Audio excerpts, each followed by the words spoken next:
I overheard my dad saying he'd rather have two sons, like my star athlete brother, instead of me. So I stopped trying, became invisible as he wanted, and that decision changed how my family saw me. I was 14 when I heard the words that changed everything between my dad and me. We were at my brother Noah's baseball tournament. Noah was 16, the star pitcher, the golden boy who could do no wrong. I played soccer, but my dad never showed up to my games. There was always an excuse. Work ran late, the car broke down, a headache, something. But for Noah, he never missed a single game, not once. That day, I left my phone in Dad's truck, so I went back to get it during the 7th inning. That's when I heard him talking to another father in the parking lot. The man was complaining about his own son, saying the kid had no drive, no passion, no energy. My dad laughed, then said something that hit me like a punch to the chest. He said, "You should trade him for mine." Not Noah, obviously. The other one. "Ethan's so forgettable you probably wouldn't even notice the difference." They both laughed. And then Dad added, "Sometimes I watch Noah out there and think, what if I had two like him instead of one useless one? That would have been the dream." I stood there behind the truck frozen, my phone in my hand, my own father calling me useless, forgettable, saying he could replace me and wouldn't even care. I waited until they left. Then I got inside the truck and just sat there in silence. When Dad came back after the game, Noah was in the passenger seat like always, talking about his strikeouts. Dad asked if I was okay. I said I was fine. That was the last real conversation we ever had. From that day on, I gave him exactly what he wanted, a son he wouldn't notice. I stopped asking him to come to my games, stopped telling him about school, my friends, or anything that mattered to me. When he asked how my day was, I said fine. When he tried to start a conversation, I answered with one word and left the room. At first, he didn't notice. He was too busy living through Noah's victories. But a few months later, something shifted. He started knocking on my door at night, asking if I wanted to shoot hoops in the driveway. I told him I had homework. He'd ask if I wanted to grab burgers after practice. I said I wasn't hungry. He'd try to ask me about soccer season. I'd tell him it was fine and walk away. Noah caught on before Dad did. One evening, he pulled me aside and asked why I was acting weird with him and Dad. I told him I wasn't acting weird. I was just giving Dad what he clearly wanted. One less son to worry about. He didn't understand, but he didn't push it either. By the time I turned 16, Dad was trying harder. He started showing up at my games unannounced, standing quietly on the sidelines, waving when I looked his way. But when I saw him there, I felt nothing. Not anger, not pride, not even relief, just emptiness. After the games, he'd come up to me trying to make small talk. I'd thank him politely like you'd thank a neighbor for showing up to help move a box. No warmth, no connection. He was trying to have a relationship with a wall. The breaking point came last month at Noah's graduation party. Dad stood up to give a toast. He talked about how proud he was of his family, of both his sons. He looked straight at me and said, "Ethan, I know I haven't always been there for you the way I should have been, but I want you to know I'm proud of the man you're becoming." I stared at him, my face completely blank, and said, "Thank you, sir." The room went quiet. He froze. Mom stared at me. Noah's smile faded. I didn't care. After the party, Dad cornered me in the kitchen. He said we needed to talk, that something was wrong between us, that he missed his son. I looked him straight in the eyes and said, "I don't know what you mean. I've always been here." He shook his head. "No, you haven't. You've been somewhere else for years, and I don't know why." I almost told him. I almost threw those words from the parking lot right back in his face. But then I realized something. He didn't deserve to know. He got exactly what he wanted. A son so forgettable he could live under the same roof and never notice him. So I said, "I'm sorry you feel that way," and walked out. Now he slips notes under my door. He sends me texts asking if I want to hang out, if I'd go to a game with him. I always answer politely, "Maybe next time." There's never a next time. Noah tells me Dad's been crying lately. Says he doesn't understand what he did wrong, and that's the point. He never will because I'll never tell him. There are words you can't unhear, and once they're said, they rot in your chest forever. He wished for another son. Now he has one, just not the one he expected. A stranger living in his house. Exactly what he wanted. 4 years have passed since that day in the parking lot. 4 years since I heard my dad say he wished he could trade me for another son. 4 years treating him like what he made me, someone who doesn't exist. Now, a week before I leave for college, the tension in our house feels unbearable. Mom was the first to notice. That morning we were sitting at the breakfast table, Dad at the head, Mom to his right, Noah across from me. The same setup as always. The same heavy silence that had become our family's normal. "Ethan," Mom said, setting down her coffee cup. "Your father and I were talking. We'd like to throw you a going-away party before you leave." I didn't look up from my plate. "That's not necessary." "Of course it is," Dad jumped in, his voice too cheerful, too forced. "It's not every day a son goes off to college. We want to make it special." I looked up for the first time that morning. "Thanks for the thought, sir, but I'd rather keep it low-key." His jaw tightened. I knew he hated when I called him sir. He hated it because it reminded him of exactly what we were now. Nothing. "Come on, Ethan." Noah started, but I cut him off. "I still need to finish packing." "Excuse me." I stood up and went upstairs. As I left, I heard Mom's voice behind me. "What's going on with him? He's been like this for years." "It's not normal." I didn't hear Dad's answer. I didn't care. In my room, I looked at the half-filled boxes stacked against the wall. 18 years of my life reduced to 4 cardboard boxes. Clothes, books, a few keepsakes, no family photos. I'd taken those down years ago. My phone buzzed. A text from Noah. "Need to talk now." 2 minutes later, he walked into my room without knocking. "Close the door," I said. He did, then sat on my bed. His expression was the same mix of confusion, frustration, and sadness I'd seen too many times before. "Dad's falling apart," he said bluntly. "Mom thinks he's depressed. He cries almost every night." I shrugged. "I'm sorry for him." "No, you're not. That's the problem. I turned to face him. What do you want me to say, Noah? I want you to tell me what really happened. You've treated Dad like a stranger for 4 years, as if he did something unforgivable, and no one knows why. I already told you years ago, I said quietly. I'm just giving him what he wanted, one less son to worry about. That doesn't mean anything, he said, frustrated. Dad loves you. He always talks about how proud he is of you, how smart you are. Now he does, I interrupted. Where was that pride when I was 14? Noah went silent. What happened when you were 14? I didn't answer. I turned back to my boxes and kept packing. I'm your brother, he said softly. If something happened, I need to know. No, you don't. And even if I told you, it wouldn't change anything. Noah stood up and walked to the door. Before leaving, he said, Mom's throwing the party anyway. Saturday. Grandparents, uncles, cousins, the whole family. Good for her. Ethan, please, it's your send-off. At least do it for Mom. I didn't respond. He closed the door behind him. I sat on the edge of my bed, staring out the window. Outside, Dad's car sat in the driveway in the exact same spot where his truck had been 4 years ago. The same parking lot, the same memories. I wondered if he ever remembered that conversation. If he ever thought about the words he said that day. Probably not. To him, it was just casual talk between two dads, a stupid joke. To me, it was the day my father died. Not literally, of course. He was still there, living under the same roof, breathing the same air. But the man I thought loved me, the man I thought was my dad, stopped existing the moment I heard those words. You should trade him for mine. Not Noah, obviously. Ethan's so forgettable, you wouldn't even notice. 4 years later, I could still hear his laughter, still feel the cold metal of the truck against my back as I hid, still feel something inside me break. My phone buzzed again. This time it was Mom. Party's on Saturday at 6 p.m. Everyone's coming. Please, Ethan. It's important to the family. Family? What a hollow word. I typed a short reply. Okay. I wasn't doing it for Dad, not even for the family. I was doing it because in 6 days I'd be 1,000 miles away, and I'd never have to pretend to belong here again. The next few days were quiet torture. Mom threw herself into planning the party. Catering, decorations, guest lists. She invited people I hadn't seen in years. Dad tried to help, but every time he walked into a room where I was, the air turned heavy. I didn't exactly ignore him. I just responded politely like I would to a mailman or a neighbor. On Thursday night, I came downstairs for water and found him waiting in the kitchen. Ethan, can we talk for a minute? He asked. Sure. I poured the water, leaned against the counter. I didn't sit. Didn't want to make it seem like a long talk. He rubbed his hands together, nervous. I know things have been hard between us these last few years. Oh, really? Don't do that, he said quietly. You know what I mean. No, sir, I don't. I've been right here the whole time. Please, he said, voice cracking. Stop calling me sir. I'm your father. I looked him dead in the eyes. Are you? His face collapsed. What kind of question is that? Of course I am. I raised you. You gave me a roof, food, and education. I appreciate that. Ethan, what did I do? Please tell me. I've been trying to figure it out for 4 years. Your mom thinks I'm losing my mind. Noah looks at me like I'm a failure. And you look at me like I'm nothing. I don't look at you like you're nothing, I said calmly. I look at you like what you are. A man who lives in my house. Tears filled his eyes. That's not fair, he whispered. Whatever I did, I deserve to know. I deserve the chance to make it right. Some things don't have a fix, I said. Everything can be fixed if there's love, he said. And I love you, Ethan. I've always loved you. I almost laughed. Almost. Good night, sir. I walked past him and up the stairs without looking back. The next day, Mom asked if I could go with her to pick up a few last things for the party. I said yes, mostly because I needed to get out of that house. We drove in silence for a while. The afternoon sun burned through the windshield and the hum of the car was the only sound between us. Then she spoke. Your father loves you. You know that, right? I kept my eyes on the road ahead. Sure. Ethan, look at me. I didn't. Ethan. I sighed and turned my head slightly. What? What happened between you and your dad? And don't say nothing. I've watched this family fall apart for years and no one tells me why. Nothing happened, Mom. I just grew up. Growing up doesn't make you treat your father like a stranger. It doesn't make you refuse to spend time with him. It doesn't make you call him sir. I didn't answer. You were 14 when everything changed, she continued, her voice trembling now. One day you were a normal kid who wanted your dad's attention. The next it was like someone flipped a switch. What happened that day? I don't remember.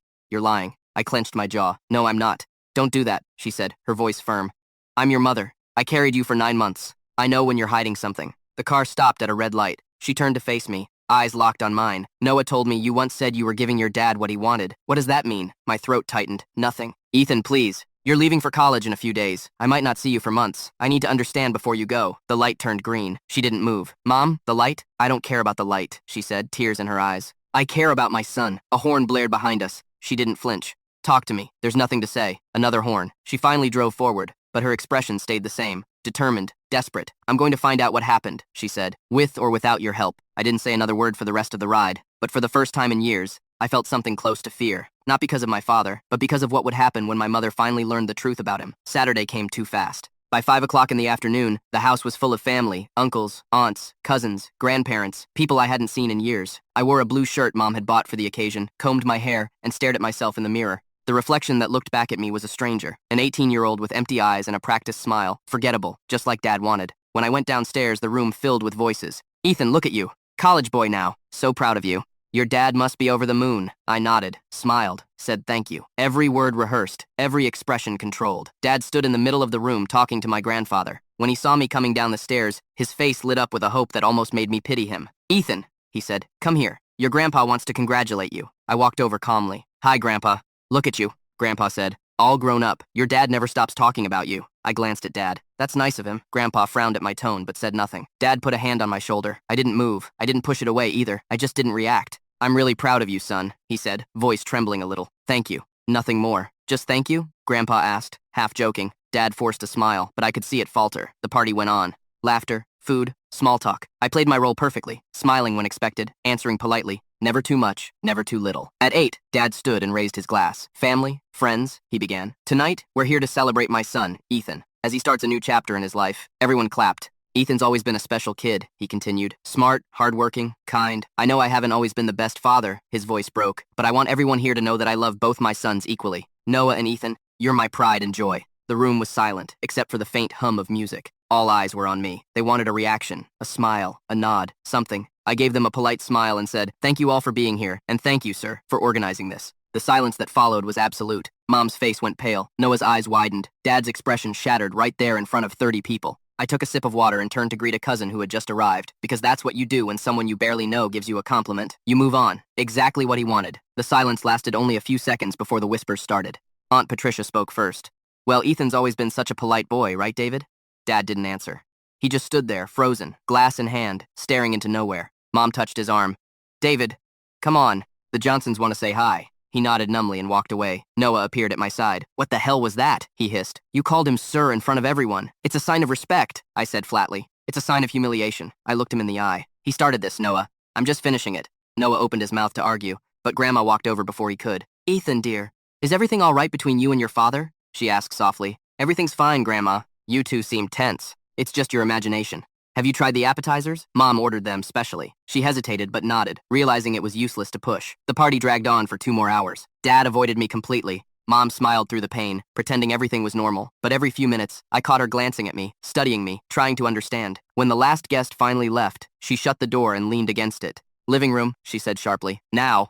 It wasn't a request. I walked in and sat on the couch. Noah sat beside me. Dad stood near the window, his back to us. Mom faced me directly. What was that? She demanded. What was what? Don't play dumb. You called your father sir in front of 30 people. Your grandparents, your aunts, everyone. It's a respectful way to address someone older, I said. It's how you talk to a stranger, she snapped. I didn't answer. Dad turned around, his eyes red. Laura, leave it. No, David, she said. This ends tonight. I've watched our family fall apart for 4 years. I'm done pretending. Ethan, I'll ask you one last time. What happened between you and your father? Nothing, I said quietly. You're lying. I'm not. Then what does that mean? Nothing happened, because that's exactly the problem. Nothing happened. No effort, no care, no love. Mom's voice cracked. Dad stepped closer. That's not true. I love both my sons. Really, I said, standing. Then tell me, Dad, how many of my soccer games did you go to when I was 14? I went to plenty, he said. How many exactly? He hesitated. I don't remember. 0, I said. You went to 0. And how many of Noah's baseball games did you miss that same year? He didn't answer.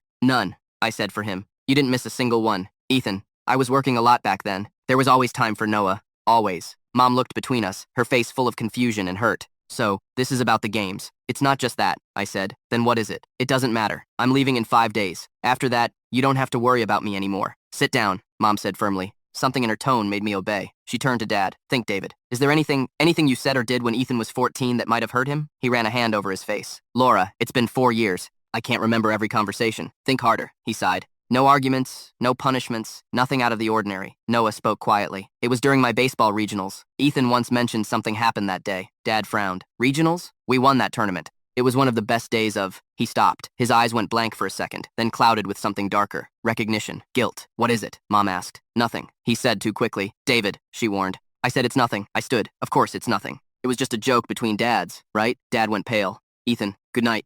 I walked upstairs without looking back. I sat on the floor of my room, back against the wall, trying to slow my breathing. Downstairs, I could still hear their voices. Mom demanding answers. Dad dodging them. Noah trying to play peacemaker. After 20 minutes, footsteps came up the stairs. 3 quiet knocks. Ethan, Mom's voice. Open the door. I'm tired. Either you open it or I will. I sighed, stood up, and opened the door. She stepped in, closed it behind her, and sat on my bed. Her eyes were red. Did your father remember something? I didn't respond. He said he's not sure that he might be confusing things, but he remembered having a conversation with another dad that day during the tournament. My chest tightened. He wouldn't tell me what it was about. She continued softly. He got nervous, almost started crying. Ethan, I need you to tell me what you heard that day. Why? Because I'm your mother.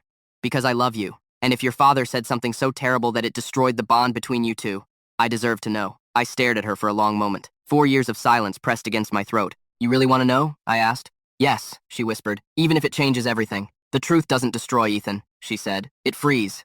I sat down in the chair across from her. That day, I began slowly. During the 7th inning, I went to Dad's truck to get my phone. I heard him talking to another man in the parking lot. She nodded, waiting. The guy was complaining about his son. Said he was lazy, unmotivated. Dad laughed and said he should trade him for his own. Mom blinked. What? He said, you should trade him for mine. Not Noah, obviously, the other one. Ethan's so forgettable. You probably wouldn't even notice. The color drained from her face. He also said, sometimes he looks at Noah and wonders what it would have been like to have 2 sons like him instead of one useless one. Mom didn't move, didn't even blink. They both laughed, I said quietly, like it was the funniest thing they'd ever heard. Silence filled the room, so thick I could hear my heartbeat. So, since that day, I continued, I gave him what he wanted. A forgettable son, one he wouldn't notice. Mom covered her mouth with her hand. Tears slid down her cheeks. 4 years? She whispered. You carried that alone for 4 years? I didn't have a choice. You could have told me. For what? It wouldn't have changed what he said or what he thought of me. She stood abruptly. I'm talking to your father. Don't, I said firmly. Ethan, this can't just. It already did 4 years ago. The only thing left to decide is what you'll do with the truth. She stared at me for a long moment, breathing hard. Then she turned and left the room. I listened to her footsteps going down the stairs. Then, the silence before the storm. 10 minutes later, the shouting began. How could you say something like that about your own son? Laura, it was a stupid joke. 2 men talking, that's all. A joke? You called him useless, forgettable. You laughed about it. I don't even remember saying it that way. Oh, now you don't remember. You conveniently forget the moment that broke your child. Keep your voice down. Ethan can hear us. Good. Let him hear how his father tries to minimize what he did. A door slammed, then silence again. I stayed awake until after 3 o'clock in the morning. At 7 o'clock, there was another knock. Ethan, it's Noah. I opened the door. He looked awful. Dark circles under his eyes. Messy hair. Mom told me everything, he said quietly. I didn't answer. Why didn't you ever tell me? What would you have done? I don't know. Talked to him, called him out, something. And then what? You think that would have changed anything? Noah sat on the edge of my bed, shaking his head. When you said you were giving Dad what he wanted, I thought you were just being dramatic. I didn't realize. It's not your fault, I said. You were 16. This isn't on you. He swallowed hard. Dad didn't sleep here last night. Mom kicked him out. He's staying at a hotel where he belongs. She said she needed time to process everything. And you? I asked. I think he made a horrible mistake, Noah said. I think he should have apologized years ago, but I also think he deserves the chance to do it now, even if it's late. Some apologies don't mean anything, Noah. Why not? Because some words can't be undone. He can say he's sorry 1,000 times. It won't change what I heard that day. It won't change what he really thought of me. You don't know what he really thought, Noah said softly. Yeah, I said. I do. Nobody jokes like that unless there's truth behind it. He didn't respond. I went downstairs an hour later. Mom sat in the kitchen staring at a cup of cold coffee. She hadn't slept either. Good morning, I said. Sit down. I sat across from her. Ethan, I need you to be honest with me. Is there anything else? Anything else he said or did that I don't know about? I shook my head. No, that was enough. She nodded slowly, then reached under the table and pulled out a small notebook. I found this in your old room, she said quietly. Your journal. My stomach turned. You read my diary. Only 1 page, she said, her voice breaking. The one you marked? She opened it and slid it across the table. I recognized my 14-year-old handwriting. Today I heard Dad say he wishes he could trade me for another son. He said I'm useless and forgettable. He laughed while saying it. The other man laughed too. I don't think Dad ever really loved me. Starting today, I'll give him what he wants. I'll be invisible. If he doesn't want me as a son, then I won't act like one. Mom's tears hit the paper. You were just a kid, she whispered. 14 years old. I didn't look at her. Why didn't you tell me? Because I knew what you'd say. You'd tell me he didn't mean it, that he was joking, that I should forgive him, that he loves me deep down. She didn't deny it, just lowered her head. I probably would have said that, she admitted, and that would have been wrong. She took a shaky breath and stood up. He called this morning. He wants to come talk. I don't want to see him. Ethan, you leave in 4 days. Then he can wait 4 days. You can't avoid this forever. Watch me. I went upstairs before she could say another word. From my room, I heard the front door open a few minutes later. Dad's voice rough and tired. Laura, please. I need to talk to him. He doesn't want to see you. Just 5 minutes. David, I can't even process what you said. How could you talk like that about your own son? It was stupid. I was trying to fit in, make a joke. I didn't think. That's the problem. You never think when it comes to him. I need to see him, Dad pleaded. I need to apologize. An apology won't fix 4 years of damage. I know, but I have to try. Footsteps on the stairs. 3 knocks on my door. Ethan, his voice soft, trembling. Please open up. I didn't move. I know you can hear me, he said, and I know you probably hate me. You have every right to. Silence. What I said that day was unforgivable, he continued. There's no excuse, no explanation that makes it better. I was a coward, a terrible father, but I need you to know something. I didn't mean it. I never meant it. It was a stupid thing to say to get a laugh from another dad. I wasn't thinking. I stayed quiet. Please, he said. Just let me talk to you. After 5 minutes, his footsteps faded away, and for the first time in 4 years, I felt something I hadn't felt in a long time. Doubt. 2 days later, Dad came back home. He didn't stay in their bedroom. Mom told him to sleep in the guest room. They barely spoke. Noah tried to act normal, but the whole house felt like it was holding its breath. I spent those days packing, keeping my door locked most of the time. On Tuesday night, there was a knock on my door again. Mom's voice. Your father wants to talk to you. He says he won't leave until you listen. He can wait, I said. Ethan, you leave in 2 days, she said gently. If you don't talk now, when will you? Do you really want to carry this forever? Maybe that's for the best. She walked in and sat on my bed. No, it's not. You don't have to forgive him. Just listen. Sometimes forgiveness starts with understanding. I looked at her. Why do you keep pushing this? Because I'm your mother, she said simply. And because I don't want you to carry this anger for the rest of your life.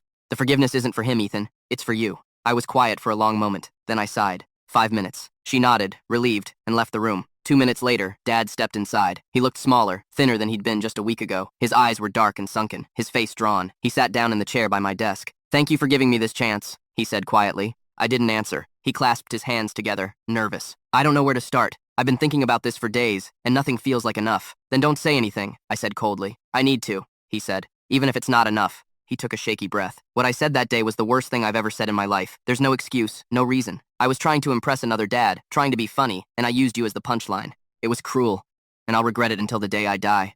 Why? I asked. What do you mean? Why did you say it? Why me? Why not Noah? He looked down at his hands. Because everyone already knew Noah. He was the star, the easy one to brag about. You were quieter, harder to read. And instead of trying to connect with you, I made the coward's choice. I mocked you to make myself feel comfortable. So, you humiliated your own son to fit in? I said. He nodded slowly. I was insecure, weak, and stupid. I didn't think about how it would sound or how it would feel if you ever heard it. I thought it was just words. It wasn't just words, I said quietly. It was everything. I know, he said, tears welling in his eyes. And I know I can't take it back. You didn't even remember, I said. Mom had to drag it out of you. That's not true, he said quickly. I remembered the second Noah mentioned the tournament, but I was terrified to admit it because I knew it was the reason you stopped talking to me. So, you lied. I panicked, he said, because I couldn't face the reality that I'd done something so awful. I thought if I denied it, it would go away. I shook my head. You're unbelievable, he leaned forward. Ethan, I know I don't deserve forgiveness, but please believe me when I say I never thought those things about you. Not really. It was a stupid, thoughtless attempt at humor that came from my own insecurities, not from the truth. So, the truth is what exactly? I asked. That you didn't mean it. Yes. Then why did you laugh? He froze. I could see the moment he realized there was no answer that could make it right. You laughed, I said, my voice cracking. You laughed like it was the funniest thing in the world, like I was nothing. That laugh still echoes in my head every time I think about you. He wiped his eyes with the back of his hand. You're right, I laughed. And that's what makes it worse because I can't undo that moment. I can't take away the way it made you feel. All I can do is own it and promise that I'll never let anything like that happen again. I stood and walked to the window. You think a promise changes anything? No, he said quietly. But maybe time will if you let it. I turned back toward him. Why should I? You had time. 4 years of it. He nodded slowly. I know. And every single day I hoped you'd give me another chance. But you shouldn't have had to be the one to fix it. That was my job. I failed you, Ethan. He stood hesitant. I can't ask you to forgive me. But I can ask for one thing. What? The chance to prove I can be better. Not today, not tomorrow. Just someday. Let me show you that I can be the father I should have been. I didn't answer. He took a step toward me. Please. I felt my chest tighten. Do you even understand what you did to me? Yes, he said softly. You stopped being my son the moment I made you feel like you weren't wanted, and that's something I'll live with for the rest of my life. Then why are you here? Because I don't want that to be the end of our story. We stood there in silence. His eyes were glassy, full of shame and something that looked like real regret. Can I hug you? He asked finally. I didn't say yes, but I didn't say no either. He took a cautious step forward, then another. When his arms went around me, I froze. Then something inside me cracked and I let it happen. For the first time in 4 years, I let my father hold me, and I cried. I cried for the 14-year-old boy who heard those words in a parking lot. I cried for all the years I'd spent trying not to feel anything. I cried because I didn't know if forgiveness was possible, but at least now he finally understood what he destroyed. When we finally stepped apart, the room was silent again. This doesn't mean everything's fine, I said quietly. I know. I don't know if it ever will be. I understand. I wiped my eyes. But I'll try not to hate you. He nodded slowly. That's more than I deserve. He left the room without another word. That night, for the first time in days, we all ate dinner together. No yelling, no forced smiles, just quiet. The air was still heavy, but it wasn't unbearable anymore. Noah looked between us. So, are you two okay now? I didn't answer right away. Not okay, I said finally, but better. Dad gave a small nod. It's a start. Mom served the food without speaking. Her eyes red but calm. After dinner, Noah came to my room. What happened? He asked. We talked, and there's no magic fix, Noah. No big moment where everything's fine again. Just two people trying to figure out how to move forward. He nodded. Are you going to forgive him? I don't know. Maybe someday, but not today. He sat beside me. You know what hurts me the most? What? Realizing that while Dad was busy being proud of me, you were hurting, and I didn't see it. I shook my head. That wasn't your job to see. You were a kid. Still, he said, I wish I'd been a better brother. You were the best one I could have had, I said quietly. That's more than enough. He smiled weakly. I'm going to miss you. I'll miss you too. We sat there in silence, two brothers caught between what was broken and what might still be rebuilt. The next morning, I woke up to the sound of quiet voices downstairs. Mom and Dad. I couldn't make out everything, but I caught pieces through the thin walls. Soft, tired words. The kind people say when they've been hurt too long to yell anymore. By the time I went downstairs, Noah was already in the living room. They've been talking for hours, he whispered. Mom told me not to interrupt. We waited in silence until we heard the bedroom door open. Mom came out first. Her eyes were red, her face pale but calm. Dad followed, looking like someone who hadn't slept in a week. Noah stood. So, what's happening? Mom looked at both of us. We're going to counseling, she said quietly. Both of us. And your father's going to therapy on his own too. That's it? Noah asked. For now, she said. It's a start. Dad nodded slowly. We have a lot to work through. Then he turned to me. And when you're ready, Ethan, I'd like to go to therapy with you too, if you ever want that. I don't know when that'll be, I said honestly. There's no rush, he said softly. I'll be here whenever you decide. 2 days later, it was time for me to leave for college. My suitcases sat by the front door, and Noah's car waited outside to take me to the airport. Mom hugged me first, her arms wrapped tight around my shoulders like she was afraid to let go. Call me when you land, she said, her voice breaking. Every week, I don't care how busy you are. I will, I said. She wiped her eyes. I love you, Ethan, more than anything in the world. I love you too, Mom. She smiled faintly and stepped back. Dad approached next, hesitant. Can I? I nodded. He hugged me. Not too tight, not too long, just enough. It wasn't dramatic. It wasn't awkward. It just was. I'm going to do better, he whispered. You don't have to believe me. Just watch. Don't promise, I said quietly. Just do it. He nodded, eyes glassy. I will. When we pulled apart, I saw something in his face I hadn't seen in years. Determination may be real this time. Goodbye, Dad, I said. It was the first time I'd called him that since the parking lot. He froze for half a second, then smiled, his voice shaking. Goodbye, son. Noah grabbed my bags and loaded them into the car. He didn't say much until we were halfway to the airport. How are you feeling? He asked. Strange, I said. Relieved, sad, exhausted, all of it at once. That's normal. What about you? I asked. Guilty, he admitted, but also hopeful. Hopeful? He nodded. For the first time in years, I think we might actually become a real family. Not perfect, just real. That depends on Dad, I said. I know, he said, but I think he's serious this time. When we reached the airport, Noah parked the car and got out to help with my luggage. He pulled me into a hug. Take care of yourself, man. You too. He smiled. And hey, don't be too hard on him. He's trying. Trying isn't enough, I said quietly.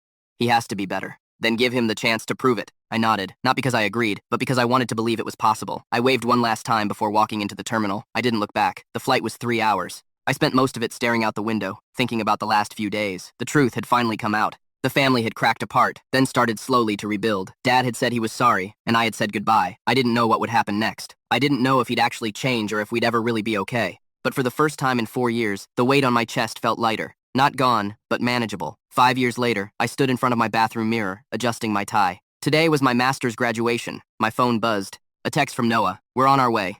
Mom's been crying since we left. Dad had to pull over twice so she could calm down. I smiled. 5 years. It felt like both forever in an instant. During my first year away, Dad called every Sunday. At first it was awkward, long silences, small talk about classes and food, but he never missed a call. Not once. By the second year, we started talking about real things. He told me about therapy, about what he was learning, how he'd spent years hiding behind work and Noah's success because it made him feel like he mattered. My therapist says I used Noah's achievements to cover my own failures, he admitted one night. And I pushed you away because you reminded me of myself. Quiet, uncertain, scared of not being good enough. I should have protected that in you, not punished it. That conversation changed something between us. It wasn't forgiveness, not yet, but it was understanding. By the 3rd year, he came to visit me alone. We spent a weekend together, watched a soccer game, ate cheap diner food, talked until midnight.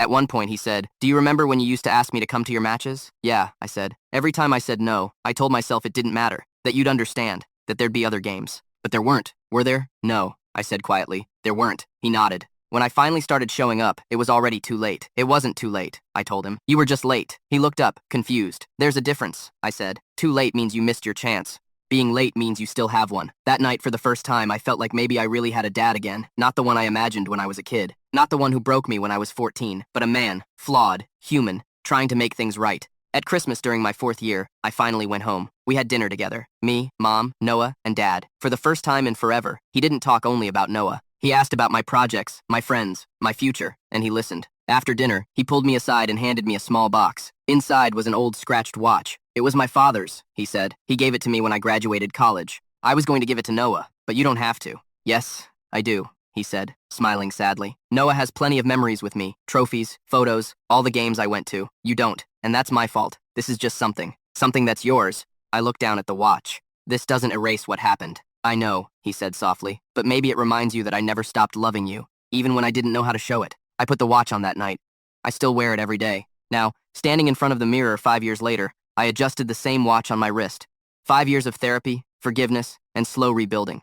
We weren't perfect. Maybe we never would be, but we were walking forward together. The doorbell rang. I opened it to see Mom first, eyes already shiny with tears. My baby, she cried, hugging me tight. Look at you. Mom, you saw me 3 months ago. 3 months is a long time, she said, laughing through the tears. Noah walked in behind her, grinning. Congratulations, man. Officially a genius. Not yet, I said. Still got to walk the stage. Then, Dad appeared in the doorway. He didn't rush in. He just stood there for a second looking at me. I'm proud of you, he said quietly. Thanks, Dad. I said it wasn't the first time he'd said it, but every time he did, it meant something new. The ceremony was long. Names, speeches, applause. When they called mine, I looked up into the stands. Mom was crying again. Noah was filming. And Dad was standing, clapping, tears streaming down his face. For a moment, I thought of that boy, 14 years old, hiding behind a truck, hearing his father say he was forgettable. That boy had built walls, turned pain into silence, and taught himself to stop caring. But he wasn't me anymore. Now there was just a man who understood something simple but true. People can change. Not always, not easily, but they can try. And sometimes that's enough. After the ceremony, we went out for pizza. Nothing fancy, just the 4 of us. Mom asked, so what's next? You have job offers yet? 3, I said. 1 here, 1 in New York, 1 back home. Dad looked up. Back home? Yeah, I said, smiling slightly. A local company offered me a position. Are you considering it? I met his eyes. Yeah, I am. He didn't say anything, just smiled. Not big, not dramatic, just small and real. But I saw it. That night, after they left for their hotel, I stood by my apartment window, looking out at the city lights. 5 years ago, I'd left home believing I'd never go back, believing my father would always be a stranger. I was wrong. The pain was real. The scars would never fully disappear. But I'd learned something. The future isn't written by what someone once said. It's written by what they choose to do afterward. My phone buzzed. A text from Dad. Thank you for letting us be part of today. It means more than I can say. I love you, son. I typed back 3 words. I love you too. And for the first time in 9 years, I meant every one of them.